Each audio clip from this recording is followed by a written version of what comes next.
জামাই ষষ্ঠীর কি মেনু ছিল সেটা তো আমি আগের ভিডিওতে বলেই দিয়েছি। আর এটা হলো ব্রেকফাস্টের আয়োজন। তো ব্রেকফাস্টে ছিল লুচি, ছোলার ডাল, একটা করে কালাকাঁদ আর একটা করে ডিমের পোচ। সবকিছু গুছিয়ে মা এখানে সাজুগুজু করে চলে এসেছে। আর এটা হলো আমদুধ যেটা মা ইমনকে খাওয়াবে।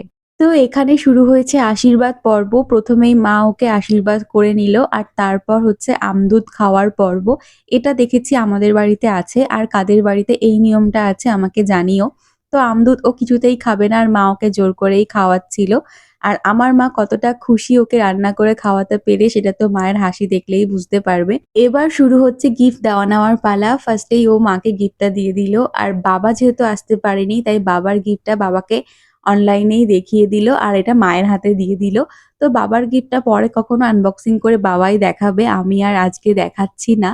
এইবার মা দিল মামনিকে গিফট। আর গিফট পেলে কার না ভালো লাগে? দুজনেরই মুখের হাসি দেখলে বুঝতে পারবে দুজনেই গিফট পেয়ে কতটা খুশি। আর আমি আমার গিফটটা নেওয়ার মোমেন্টটা ক্যাপচার করতেই পারিনি। বাই দ্য ওয়ে আমাকে মা একটা শাড়ি গিফট করেছে সেটা পরে কোনো ভিডিওতে আমি দেখিয়ে দেব। সব শেষে মৌয়ের গিফট আনবক্সিং করছে। ওকে ইমন গিফট করেছে একটা ইউকেলেলে যেটা ওর ভীষণ পছন্দ হয়েছে। মৌয়ের তো এই গিফটটা ভীষণ পছন্দ হয়েছে আর ভালোও লেগেছে সেটা ওর হাসি দেখলেই বুঝতে পারবে। ও ভীষণ খুশি এটা নিয়ে। সারাদিন এটাই বাজাচ্ছে এখন বসে। তো ইমনের গিফটটা তো এই ভিডিওতে দেখাতে পারলাম না। কারণ ওর পছন্দ মতো ওকে বলেছিল অনলাইনে অর্ডার করতে তো সেটাই অর্ডার করেছিল। তখনও অবধি ডেলিভার হয়েছিল না। তারপর ডেলিভার হয়েছে তাই আর গিফটটা দেখাতে পারলাম না। তো এই ছিল আমাদের জামাই ষষ্ঠীর পর্ব।